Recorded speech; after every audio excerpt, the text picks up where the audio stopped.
finals del 18, la Junta d'Obres del Port construïa el barri de la Marina a la part baixa de Tarragona. Com que els pescadors vivien a les botigues de mar, on s'hi pesava i venia el peix, s'hagueren de traslladar fins al moll de costa. Però a mitjans del 19, la línia ferroviària Tarragona-Reus obligà a traslladar els pescadors fins vora les restes de l'antic fortí del Francolí. Després de diversos episodis de protestes, finalment, el 21 d'agost de 1865 es concedí un permís reial per edificar el barri. La primera època d'urbanització del Serrallo data de finals del 18, amb molts coberts de fusta de petites dimensions on els pescadors desaven els estris i les arts de pesca.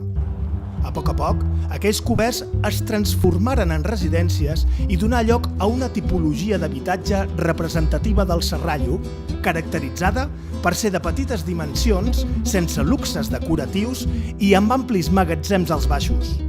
Segons el tipus, les cases podien ser de mig pati amb frontis a un sol carrer o de pati sencer amb façanes a dos carrers. El nucli històric del Serrallo neix al voltant de la plaça del Pes, després plaça de Narcís Monturiol i actualment de Sant Magí, amb tota una sèrie d'esdeveniments desproveïts de planificació que explica l'estretor dels carrers. Al cap de 20 anys, els Espinac se'n beneficiaren del seu negoci immobiliari i promogueren cases de lloguer. De fet, del número 2 al 8 del carrer Espinac o carrer Nou són mostra d'aquelles primeres cases. L'ampliació de les dependències portuàries continuà i l'acumulació de sediments feu guanyar terreny a la mar. El barri creixia en població i gràcies a les gestions de l'arquebisbe Constantí Bonet s'inaugurà la parròquia l'any 1880. L'església és un edifici neogòtic amb capacitat per 400 feligresos, de sòlida construcció, on sobresurt l'ús de la pedra. Consta de 3 alçats i destaca la qualitat del treball d'art i obra del picapedrer. Com que durant l'últim terç del segle XIX el consistori desatengué les necessitats del Serrallo, l'arquebisbe Bonet pagà la construcció d'una casa rectoral perquè també fes les funcions d'escola. L'església dona una plaça triangular que durant molts anys s'utilitzà per ordenar i remendar les xarxes i des de 1994 és presidida per un monument de bronze a mida natural dedicat a la família pescadora, obra de Josep Agustí.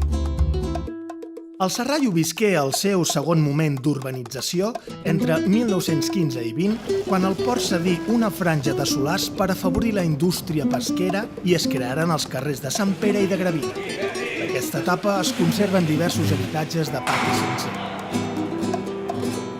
Als anys 30, però, la densificació de parcel·les fou enorme i altre cop es construïren edificis d'una sola façana. D'aquesta època són la majoria d'edificis on conflueixen el carrer de Gravina i de Sant Andreu. La tercera gran urbanització del Serrallo té lloc durant els anys 40 i 50 amb la construcció dels carrers de Salou i Lepant. L'Instituto Social de la Marina promocionà el grup d'habitatges Verge del Carme per millorar les condicions dels pescadors. El grup d'habitatges del carrer de Salou, dirigit per Josep Anton Coderch, està format per planta baixa i 3 alçades en perfecta simetria.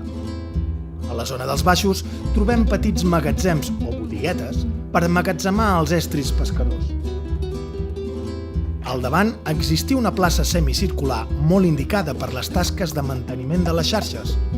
El segon grup d'habitatges del carrer de Lepant fou dirigit per Joan Zaragoza i la seva construcció encara fou més simple, reduint un pis d'alçada i eliminant els baixos per abaratir costos. En definitiva, originàriament el Serrallo fou caòtic i mancat de traçats, un barri essencialment popular amb una gran quantitat de solars a cada illa, caracteritzat per un històric dèficit d'infraestructures i serveis.